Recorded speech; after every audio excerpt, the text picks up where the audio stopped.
because probably about 6 of the over 50 executive orders that he's signed so far relate to some aspect of immigration, whether it's trade, whether it's vetting, whether it's birthright citizenship.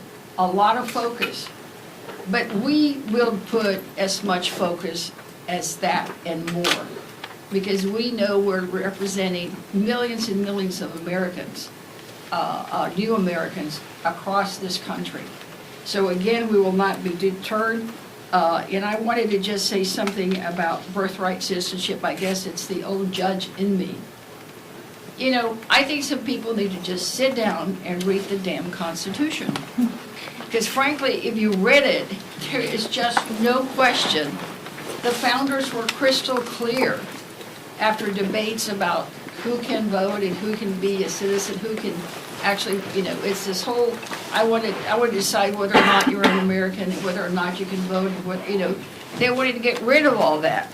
And they simply said, all persons, didn't even use a gender, born, that means you were born in the United States or naturalized United States, who are citizens of the United States. Any one of you have a question about that? Pretty simple, right? It's easier than any civics exam or government exam, or hell, it's probably easier than the citizenship exam that is administered to thousands of immigrants. So I don't know how this is even being questioned. The second thing I want to say is, remember, it's an executive order. It's a piece of paper signed by the president. But it doesn't beat the Constitution. The Constitution is the core principles. It is what all other laws emanate from. It doesn't start from his piece of paper and then goes to the Constitution. It's the opposite. The Constitution is there, and all law emanates from there. And this is one that really should be protected, that we will continue to make sure that it is challenged, and I suspect that in the end, it will be held unconstitutional. We need to make sure that we could keep an eye on this. There's so many other topics that we can talk about, and there'll probably be even more executive orders issued as the days go on. But rest assured that the Congressional Hispanic Caucus will keep the eyes on the ball and will always look to making sure that all immigrants are treated with dignity and respect, and that a process and due process is followed. Thank you, and I yield back. We will now hear from the Vice Chair of Diversity and Inclusion, Representative Joaquin Castro from Texas. Good afternoon, everyone. I'm Joaquin Castro, proud to represent my hometown of San Antonio, Texas, here in the House of Representatives. And I'd like to remind Donald Trump that the United States became the most powerful, most prosperous nation on earth, not in spite of immigrants, but because of them. The CHC stands united in working to protect dreamers, farm workers, and families, while Republicans tear down what makes us stronger. We're fighting for equity, opportunity, and an economy that works for everyone.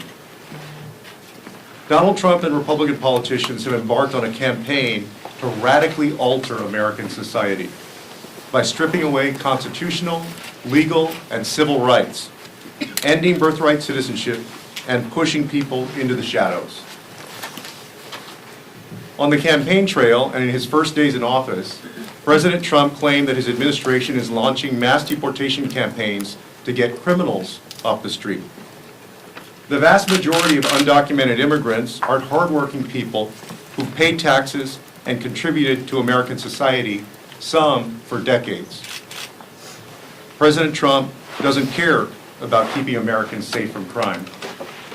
We know this because if he did, he wouldn't have released nearly 1,600 violent criminals who were involved in the January 6th attacks. Vicious, dangerous, uncontrollable attacks, some of them, against police officers with flagpoles, some who smashed their way into the Capitol. President Trump says he's shutting down our border to stop the flow of fentanyl. But he just signed a full and unconditional pardon for a man who created the largest online drug marketplace in the world. We can't be distracted by what he says. Look at what he does. He says he's targeting criminals, but he just removed the restrictions that stopped ICE from conducting raids on schools, on hospitals, and in churches. I would ask you who he believes among those kids is a criminal sitting in a first-grade class. Who are the criminals that he's going after in the Catholic Church, in the Presbyterian Church, in the non-denominational churches? Who are those criminals? In the 20th century, mass immigration raids led to the deportation of more than 1 million U.S. citizens, people who got wrapped up in immigration enforcement because of the color of their skin, their last name, or the language that they primarily spoke. To be specific, during these 2 mass deportation campaigns, the kind that he wants to model his policy after, there were between 1 and 2 million Latinos who had every right to be in the United States of America who ended up in Mexico. That is what Donald Trump seeks to repeat.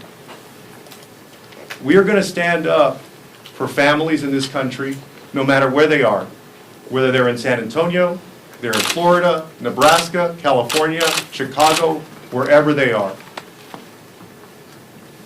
Thank you. I yield back.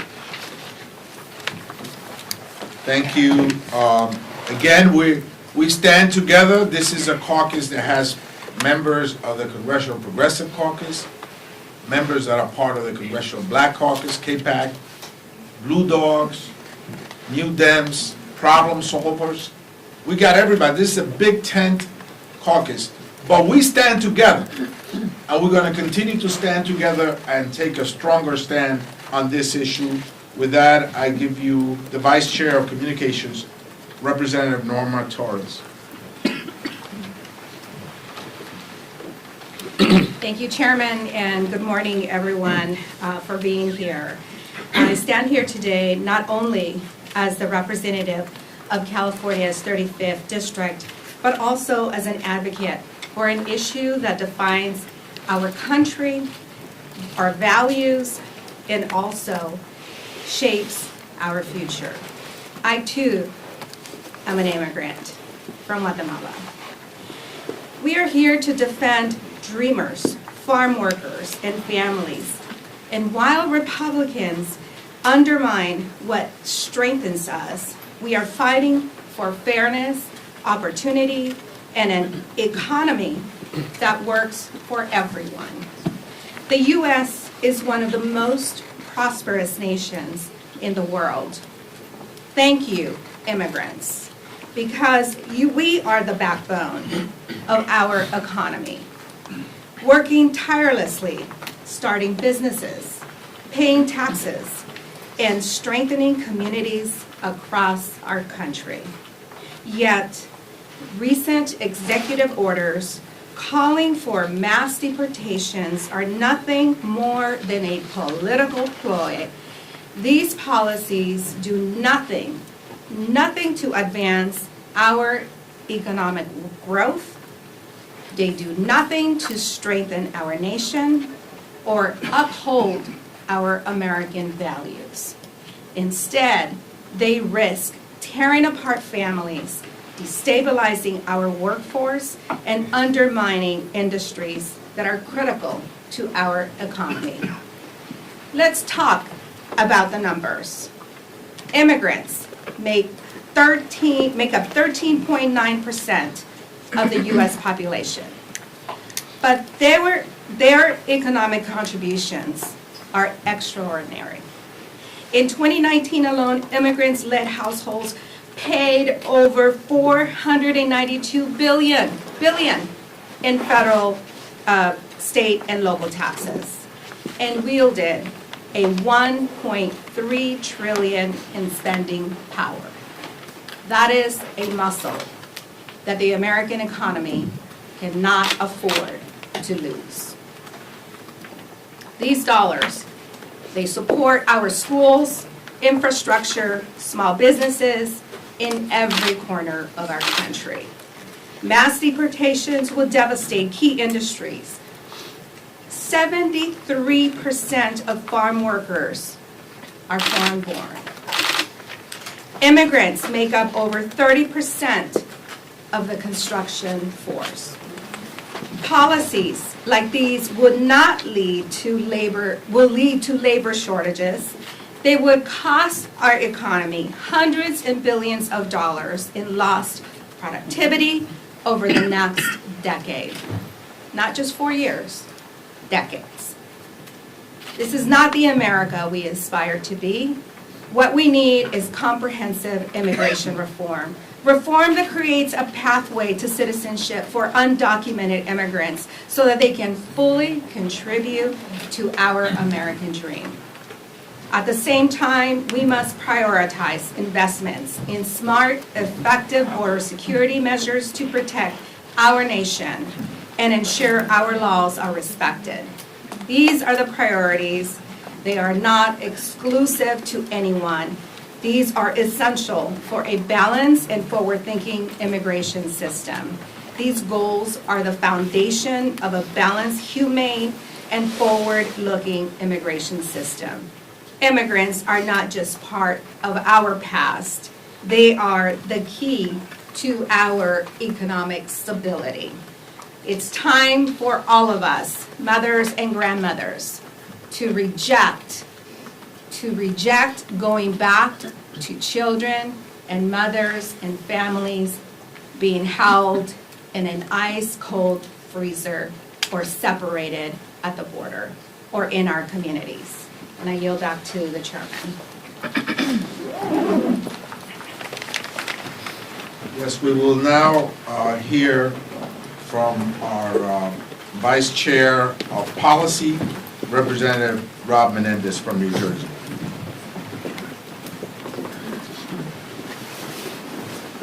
Thank you, Chairman. It's great to be with all my colleagues and appreciate everyone coming out.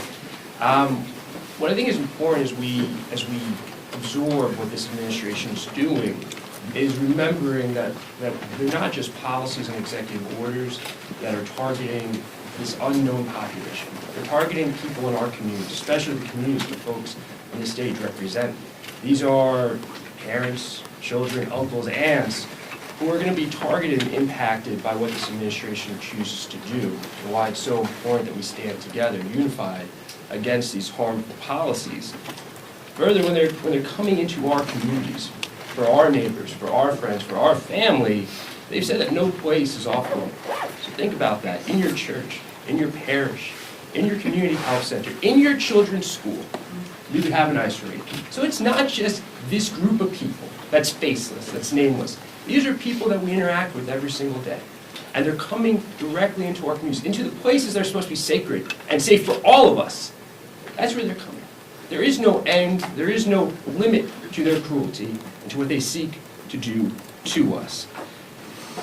When we think about these stories, we're talking about people who on average have been here for over 15 years. I represent a district where over 40% of the people that live there were born outside the country. I've had interactions already, before Trump's first day in office, where a person who's been here most of his life, whose 2 adult children were born and raised here, and who are American citizens, won't leave his house without one of them. A person who's contributed so much to our communities won't leave his house without one of his children, because he's afraid of what could happen if he were to be approached, seized, held in detention by ICE and other federal authorities. So we have a lot of work to do. This group knows the threat that is at our doorstep, but we're not going to be silent. And we're going to fight for our communities, we're going to fight for the people who we call neighbors, and we're going to fight for a future for this country that is reflective of who we really are. When we stand alongside each other, when we believe in each other, because this country has always believed in us. So now it's time for us to pay it back, to pay it forward, to make sure that we move this country in the right direction. So look forward to all the work ahead. Thank you, Chairman. Estamos aquí para tratar temas de importancia al caucus latino y estamos aquí con el liderato, los miembros de esta bancada demócrata que están interesados en dirigirse a temas de importancia como son los soñadores, los trabajadores agrícolas y mantener nuestras familias unidas. Entendemos que esos son 3 temas de gran importancia donde se ha desarrollado un consenso. También hay otros temas como es la ciudadanía por nacimiento o el TPS, entre otros, pero estos 3 nos han unido como bancada y estamos aquí para apoyarlo y avanzar esa agenda que puede resultar en cambios positivos para nuestra comunidad. With that, I give you Representative Nidia Velázquez from the state of New York. Good morning, everyone. Thank you, Chairman Espaillat, and thank you to all our colleagues. I think this is a great picture for the American people to see all of us representing people in our communities are here because we care deeply. I always say that immigrants make America America. Think about that. Immigrants are the foundation of this country. And we're going to be here to fight back and to make sure that they do not, that our constituents, our immigrants community will not become a political fight. This is about everyone coming together and doing right for this country. And as many of our members have stated, the economy is going to suffer. You want to talk about inflationary forces? Go and look at farmers that are fighting to find workers, or the construction industry, or the retail industry. I'm the ranking member of the Small Business Committee. Farmers are already reaching out to us. The construction industry is already reaching out to us. And in our communities, our school system, the public school system, school superintendents telling us that absenteeism is on the rise. Think about that nothing is off limit, that rates could happen in our public schools. You know, that is the point. Cruelty. Cruelty. You gotta be heartless to say publicly that we're gonna send ICE to our school. Heartless. And then to say that crime is on the rise because of immigrants, that we want to make our community safer? Well, while Republicans claim that these destructive deportations are in the name of law and order, they also just released hundreds of violent criminals like Enrique Tario, Stuart Rhodes, and hundreds who were convicted of assaulting police officers on January 6th.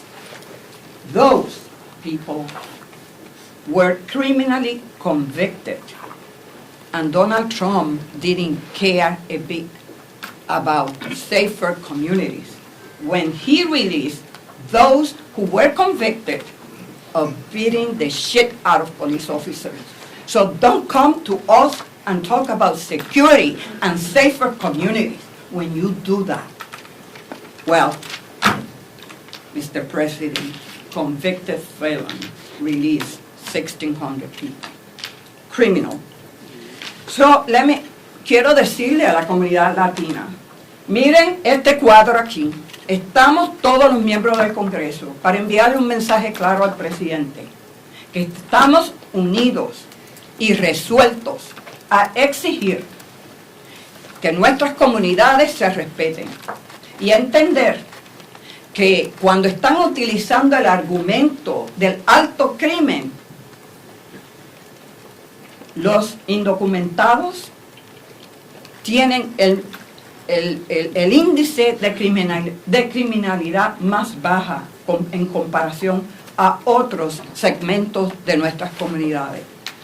Me da pena cuando muchos tomaron el Kool-Aid de Donald Trump y le creyeron de que simplemente iban detrás de los criminales. No, ellos van detrás de todos los inmigrantes en esta nación.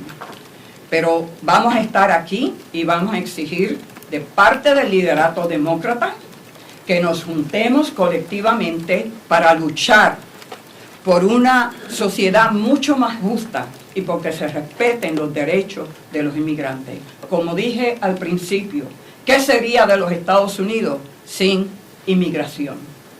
Inmigrantes han hecho de este país lo que es, y aquí estamos para defenderlos. Gracias. Gracias, Lidia. Again, I know that the narrative has been peddled that we fight amongst each other, we're divided. That is not the case. We have full discussions, democratic discussion internally, just like any other group. But we stand together. And with that, I give you Linda Sanchez, Representative Linda Sanchez from California. Thank you, Mr. Chairman, and to all my colleagues who are here to stand up for our constituents and for our communities and ultimately for our country. I'm Congresswoman Linda Sanchez from Southern California, and I am the daughter of immigrants, and I represent many working-class immigrant communities in Los Angeles County, people that are just like my family. Back home, we understand the value of immigrants and the contributions that they make to our society, particularly in the workforce and our economy. Something billionaires President Trump and Elon Musk seem to understand when they need immigrants to run their companies. And just as they rely on immigrant labor, so do average Americans, whether they know it or not, or whether they want to acknowledge it or not. Because we have a real acknowledgement problem in this country.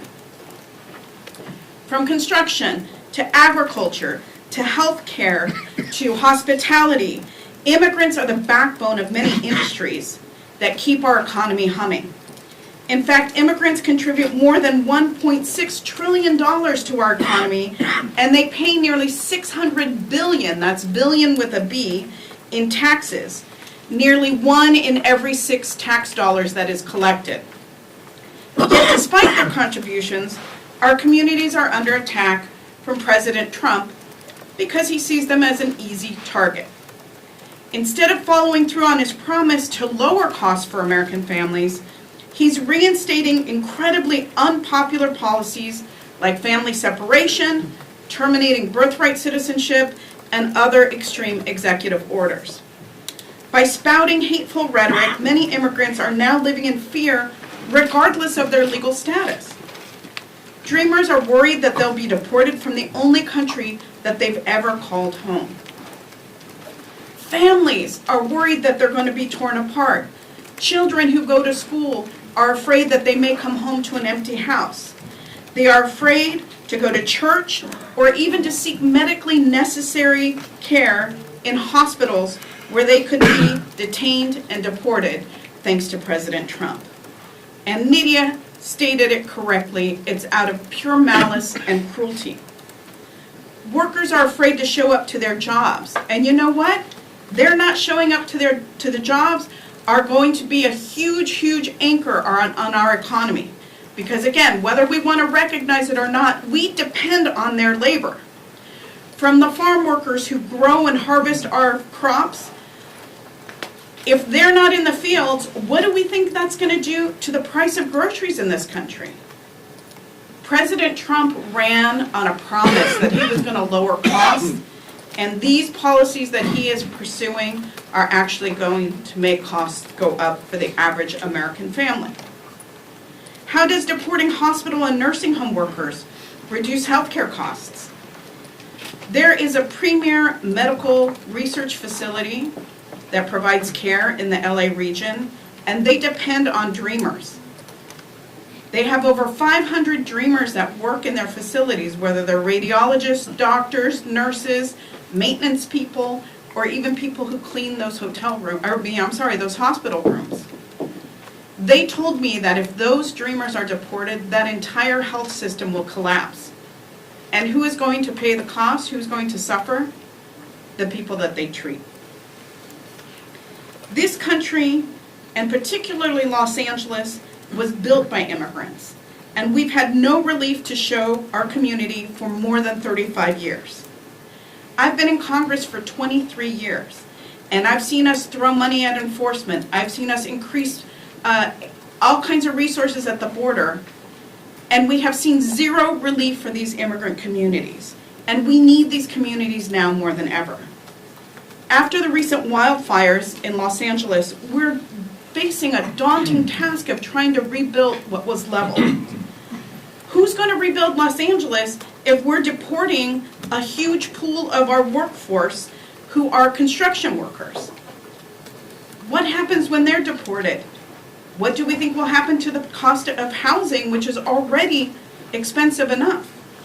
Without their skilled labor, the recovery will be much slower and more expensive and take much longer.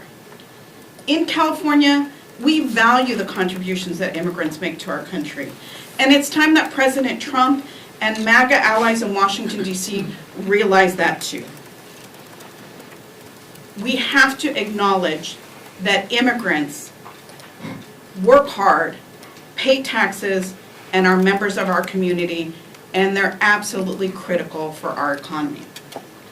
And with that, I'd like to welcome my fellow Californian, Congressman Juan Vargas, to the mic. Thank you. Thank you very much. My name is Juan Vargas. I represent San Diego, California. I represent the border. That's my district. I want to thank our chairman and all of my colleagues here. On Saturday, I was invited to go to Our Lady of Guadalupe Church in San Diego by the pastor there, Father Scott Santa Rosa, because he was going to take the Holy Eucharist and march it through the community there because so many people in his church are frightened to death, terrified of what's coming. And he asked me to join him, and I did. And I got to march with them, and they would stop every so often, and someone would tell a story. And the stories were heartbreaking. We got back to the church, and at the church they had a service, a prayer service, which was very moving. After that, I stayed and talked to some of the people because they wanted to, and a little girl came up to me, and she's probably about 12 years old, and I have two daughters, myself, my wife, and I, and she asked me, are they going to deport my mom? And I wanted to tell her, like I usually do, reassure my kids and reassure people. I want to tell her, no, they're not going to deport your mom. But I couldn't because they may deport her mom. In fact, they may deport her mom from the church itself. That's why this is so terrifying. And this you hear all over the place. On Sunday, I went to the Mass, the normal church that I go to, the Mission Church. And I heard the same thing once again, because they know who I am. They told me, are they going to deport us? Are they going to separate us as family? I couldn't tell them no because I don't know what's going to happen. What's happening is very sinful. But I know one Republican that's adamantly against this. One Republican. And that's Ronald Reagan. I'm sure that he's up in heaven next to God saying, I don't even recognize this party anymore. He's the one that signed Simpson-Mazzoli in 1986. He was always proud of that. He said these people are our neighbors. They take care of our families, our children. We should trust them. And he gave them an opportunity. What a terrible change that we've seen in the GOP, what used to be the grand old party. We see meanness now. But I'm still hopeful that they'll change and come back. I'm hopeful. Because even they see the injustices when you separate families. And I hope they come back and they understand that our nation is a nation that's good, a nation that welcomes immigrants, a nation where if you work hard, you can do something with your life that's beneficial. So again, I plead to my colleagues on the other side, bring some humanity back to this discussion. Look at these families. Do something positive. Don't follow that road that we know leads to destruction, disruption, and all these other things. Instead, take the good road. And I'm hopeful that they will. Thank you. With that, I yield back. Thank you. Our next three members will be Representative Teresa Aleja Fernandez, of course, from the state of New Mexico, as well as Gabe Vasquez, Representative Gabe Vasquez, and Representative Emily Randall. Muchísimas gracias y buenas tardes. I'm Congresswoman Teresa Leger Fernandez from the beautiful border state of Nuevo Mexico, and I'm also chair of the Democratic Women's Caucus.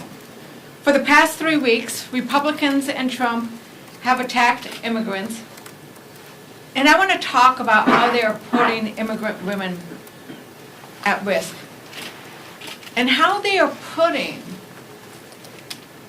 the care for our children, the care for our elderly, and the care for our communities that immigrant women provide at risk.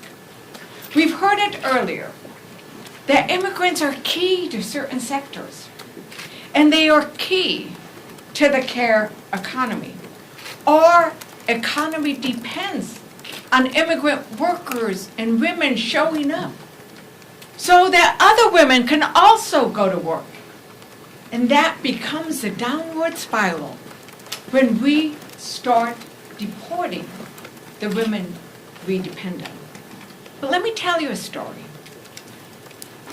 An immigrant woman was beaten so severely by her partner that she ended up in the hospital. And this was work I used to do back when I worked on immigrant issues when I was in California.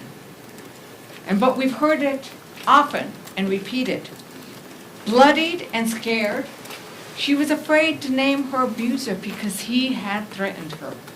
If you tell anyone, I'll get you deported. You'll never see your children again. The Trumpian bills that we have passed out of this House and that he has sought and that he has said he will move forward on, those Trumpian bills will give her and other abusers even more power. A simple accusation against her could lead to her detention and deportation even without a conviction or charges. And it isn't hypothetical. And that's why over 200 domestic violence groups have begged Congress, have begged Democrats and Republicans to stop this madness. We already have laws to deport and jail immigrants who commit a crime. And if you really cared about crimes against law enforcement, you would be standing up and denouncing those Trump pardons. How dare they be quiet when the men and people who beat our Capitol Police and law enforcement officers are now being paraded around this Capitol? How dare they say they stand with law enforcement when they have let those violent thugs out of jail? And those are convicted violent thugs. So this is not about safety. This is about fear. They want to have somebody to blame and somebody to fear and something to fear, and that is such a tactic of authoritarianism. That's a tactic that bullies bring. But that tactic is stripping dignity from immigrant women. Republicans are telling women, in essence, we don't care about you. It's all right to beat and bloody you as long as you're an immigrant. And it doesn't matter if you're a dreamer, if you have some legal status, it doesn't matter anymore. They can beat and bloody you, and if you dare fight back, we're going to deport you. Imagine the power they have now given to the police. To every immigrant woman and every survivor of abuse. The CHC is there. We see you, we hear you, we stand with you. Te vemos, te escuchamos. Estamos con ustedes. You deserve justice and safety and to live a life free of fear. The Congressional Hispanic Caucus is with you in that battle. Even when we can't reassure that small 12-year-old child that it'll be safe for now, but we ain't giving them. We're not. We stand united with you. Muchísimas gracias, Chairman. Again, dreamers, farm workers, construction workers, hospitality workers, hospital workers, and families. Representative Gabe Vasquez.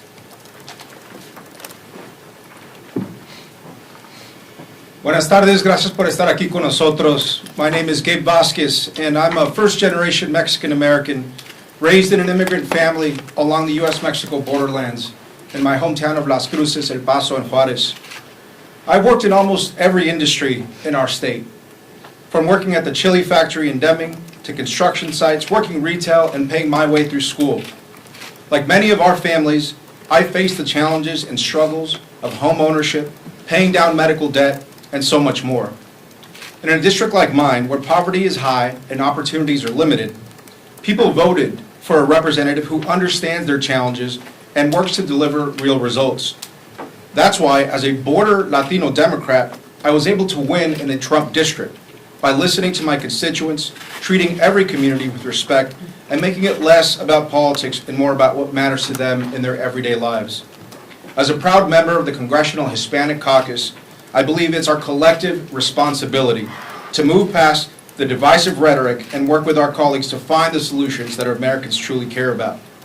Part of our responsibility is to lead the fight to fix our broken immigration system in a way that holds true to our American values, treats people humanely, strengthens our economy, and keeps our borders safe and secure. That's why, like my colleagues, I am deeply concerned about President Trump's executive orders, especially his attack on the 14th Amendment. Doing away with our constitutional rights doesn't just impact immigrants, it impacts all Americans. So sorry, Mr. President, but you can't rewrite the Constitution with the stroke of a pen. Now, back in my district, I've done the work of meeting with immigrant families, ranchers, farm workers, small business owners, faith leaders, and law enforcement agencies. And all they want is the same thing: less posturing and more solutions that deliver for the American people. Tenemos la oportunidad de trabajar con republicanos.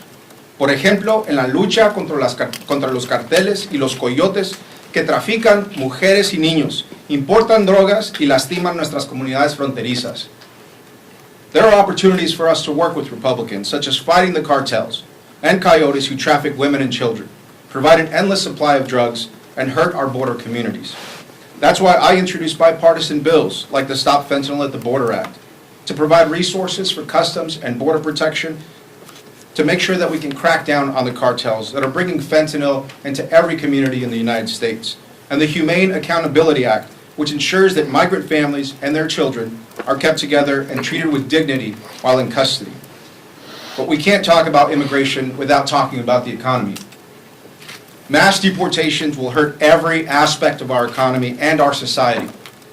Hardworking immigrants who contribute billions to our economy, to our family farms, to our rural small businesses, and our nation's emerging industries deserve a fair shot at residency and citizenship. Fixing our immigration system is a matter of national food security, shoring up our healthcare system, recruiting our next generation of military service members who will protect our country and have already done so, and so much more. Hispanic families in my district work hard, yet still struggle to afford food, prescription medicine, car insurance, or buy a home. We have to ensure that the labor that they put into our economy allows them to raise healthy families and thrive with legal status.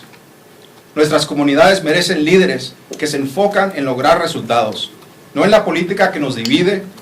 Juntos podemos proteger nuestra frontera, crecer nuestra economía y construir un sistema de inmigración que refleja lo mejor de quienes somos como americanos. Our communities deserve leaders who focus on results, not more ways to divide us. Together, we can secure our border, grow our economy, and build an immigration system that reflects the best of who we are as Americans. Thank you, Mr. Chair. I yield back. Finally, one of our wonderful new members of the CHC, Representative Emily Randolph. Thank you, Mr. Chair. I'm Emily Randall from Washington State, and I am proud to stand united with my colleagues in the Congressional Hispanic Caucus in support of Dreamers, in support of farm workers, in support of families. And I'm proud to stand in support of our communities with the people of Washington. In Washington State, where I was a legislator for the last 6 years, we know that immigrants make our communities stronger. That's why we've expanded our state financial aid programs to Dreamers and immigrants, because we know we cannot reach our workforce goals, our education goals, our economic goals without ensuring that everyone has access to education and opportunity. We know that we're facing a healthcare crisis, and without ensuring that our immigrant communities are safe and that Dreamers are being educated to become nurses and doctors. We will not be able to take care of our aging community, of our sick, of our vulnerable. We know that we have a housing crisis in Washington State, just like across the country. And without ensuring that our immigrant communities are safe, we will not be able to build the housing that we need. And just like everyone in Washington, immigrant families are struggling to afford rent. They are struggling to afford the chance to buy their first homes. And we need to ensure that we are building an economy that is thriving for all of us, from the middle out. I'm proud to be here, standing alongside my colleagues against these dangerous attacks on our immigrant communities, on our neighbors, on our friends, on our fellow churchgoers, on our classmates in school, on our teachers.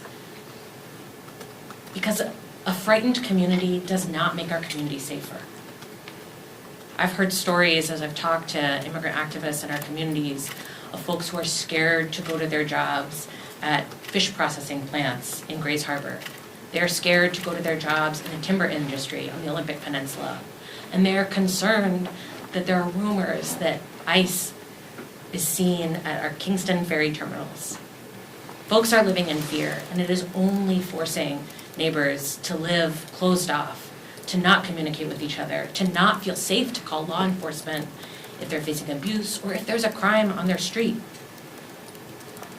We stand here united to ensure that everyone in our community is safe. Everyone in our community can trust that the government is looking out for them. Everyone in our community has the access to the tools that they need to build the lives that they dream of. I'm proud to be here with my colleagues, and I'm grateful to all of you for being here with us as well. Thank you, Mr. Chair. De nuevo, estamos aquí para apoyar a los soñadores, a los trabajadores agrícolas y también a nuestra familia. Questions?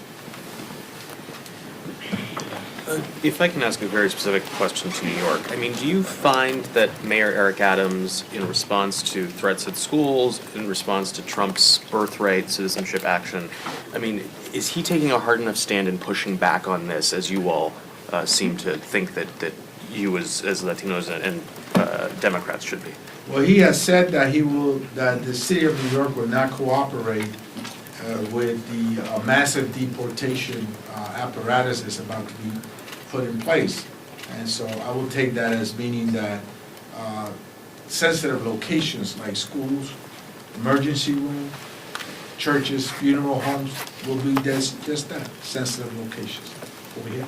Yes, Pachi Valencia from Epoch Times Español. Is there any plan that you have as a Congressional Hispanic Caucus to do something for Dreamers? That's my first question. And my second question for Congressman Gay Vasquez, is there any also bipartisan initiative with the Republicans in terms of border security? We'll start with Congressman Vasquez.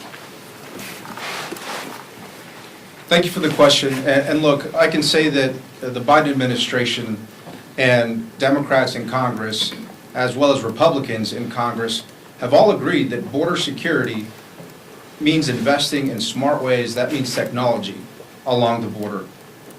My bill, the Stop the Fentanyl at the Border Act, which is a bipartisan bill, proposes to invest billions of dollars in technology to shore up our ports of entry, like mine in Santa Teresa. One of the things that the American public doesn't realize is that 90% of the drugs that come into this country are actually trafficked by American citizens through our ports of entry. And so inspection technology that actually uses AI technology and allows CBP agents at these ports to be able to interdict drugs before they come into this country, I believe is a bipartisan proposal that has been iterated in different pieces of legislation, including the Senate proposal that died, thanks to President Trump, during the last administration. And so I do believe that we have room to work with Republicans on smart investments on the border if they truly want to solve this problem. But it has to start with dialogue and conversation with them. But I believe technology at the border, especially at our ports of entry, is one thing that we can both agree on. Thank you. On Dreamers. I'm Zoe Garcia, and I'm from Houston, and I'm the sponsor of the Dream Act. We've never stopped doing anything. We continue to fight to get the Dream and Promise Act passed. As you know, it's passed the House a couple of times. It just fails to get out of the Senate. in the Senate, even on the one that just passed yesterday, I just keep forgetting. The Lake and Riley Act. Lake and Riley Act, I mean, we worked on an amendment in the Senate to try to tack that on. Of course, it did not get through, so I don't stop any opportunity I can to continue to remind everyone, especially the Republicans. The Dream and Promise Act polls as high as 80% of Americans saying that dreamers should be protected and that dreamers deserve a pathway to citizenship. It's just that 50% of the people here aren't listening.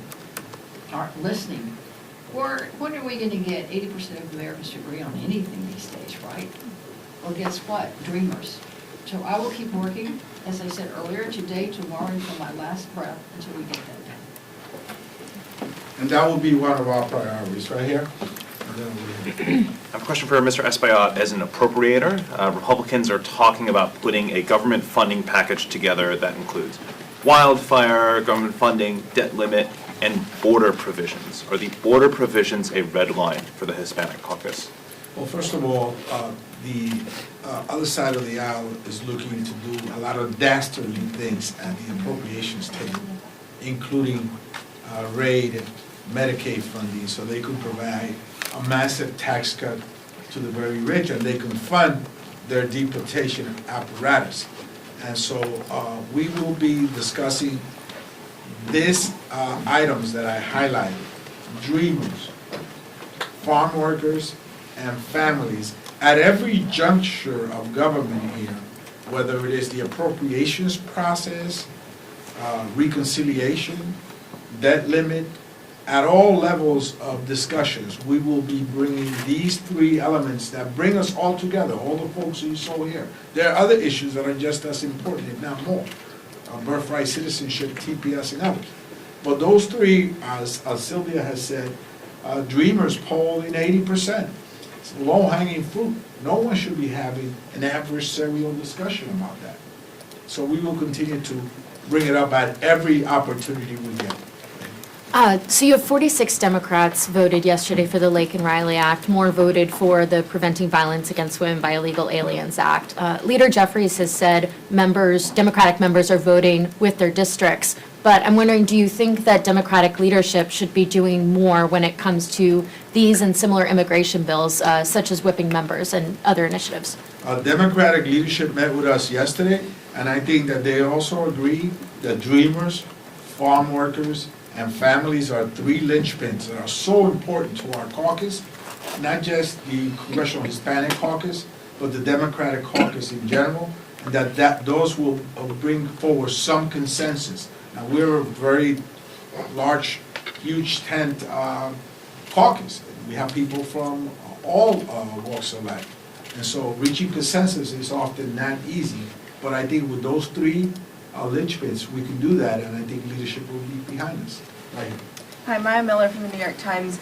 To piggyback off of that, how are you planning to support this big tent of people that you have from different walks of life, like you said, and support frontline members like Mr. Vasquez, while also kind of holding true to the principles and values of the CHC as President Trump takes his second term? I think that, for example, we will be in the future, very near future, meeting with the advocates. I think it's important that we also strengthen our position from the voices outside of even our very own districts from across the country, and we will be doing that. We will be meeting with the labor unions. I think it's important that we meet with labor as well. They play an important role in this discussion. So we will be reaching out far beyond our ranks to build consensus and to strengthen our voice as a caucus. I think we will accomplish that. And Mr. Vasquez just explained to you how he sees that the importance of border protection in his own particular district. And we could all agree that the border could be in better state. But we also agree that dreamers, farm workers, and families are important as well. Over here. Are you working with school districts to combat ICE raids and ensure families aren't separated at their schools, especially in border states? Well, border state with Canada. And, you know, our school board members, our Washington State School Superintendent, our legislature, have all been engaged in conversation with our governor and attorney general and advocates, and I've been engaging in some of those conversations too. You know, every state is different, you know, for what protective opportunities that they have, but I think it's important that we ensure that we are working closely with our colleagues at the state level and at the local level to center families, to make sure our communities are strong, to center farm workers, to center an economy that is thriving, to ensure that dreamers are safe in the classroom. And someone earlier mentioned the chronic absenteeism. That's a conversation, a bipartisan conversation that we've been having, you know, since COVID. How do we bounce back from chronic absenteeism and, you know, challenges in our schools? And this is only exacerbating that problem. This is only making students feel less safe in their classrooms and families less safe sending their kids to school. In 2017 and 2018, we in fact saw an effort, a grassroots effort of neighbors, non-immigrant neighbors who would drive their big trucks to some families' homes to escort them to school because they were worried about what might happen on the way. And now that schools are no longer safe, folks are even more concerned. So we are having some of those conversations, but have to continue. I just want to quickly add, again, I'm Sylvia Garcia from Texas. Until we see how these rates are conducted, remember, I think they just started this morning, some images were beginning to be on air. We can't combat, to use your words, rates that we don't really know yet. I think that the best thing that we can do right now is, again, monitor and speak up when we need to. And I know in my district, I have probably about 12 different school districts, but we've touched base with all of them, and we've embarked on an education campaign to make sure that the school districts know what they should or shouldn't do, working together with their legal counsel, and then making sure that the people know their rights. Just because ICE comes knocking on the door doesn't mean you have to open it. Just because there's ain't a Marine down there, you know, to go, I don't know what they're gonna do with them, but just because they're gonna send them to school doesn't mean the school stops. So I think there's some do's and don'ts, there's some rights and responsibilities, and what's important is an education campaign. And that's what we're doing now. Now, if we see something egregious, obviously we're gonna speak up, and we'll work with all our local advocates. They're already also monitoring and helping. And we're doing a series of workshops on Know Your Rights. I'm doing one Saturday, and then I'm doing one, I think, Thursday. So most of my district work week will be about making sure that my constituents know their rights and responsibilities. Thank you. Thank you. And the CHC has put together a Know Your Rights pocket card in different languages, and it's a toolkit that we will be disseminating across the districts. Thank you so much for I had a being question here. about your toolkit, actually. Can I ask the question? Just very quickly. Okay, I'm sorry. So where do people get information with your collective effort? Where do they know to go online to get help? Well, for us, the Congressional Hispanic Caucus, it's our webpage. Any one of our members also have web pages. And most of us have already put a lot of those things online because some of us even started some of these workshops this last weekend. So moving forward, we'll continue to do them. And again, we will speak up if we see something egregious, and we'll continue to work with all the other advocacy groups. Thank you all so much.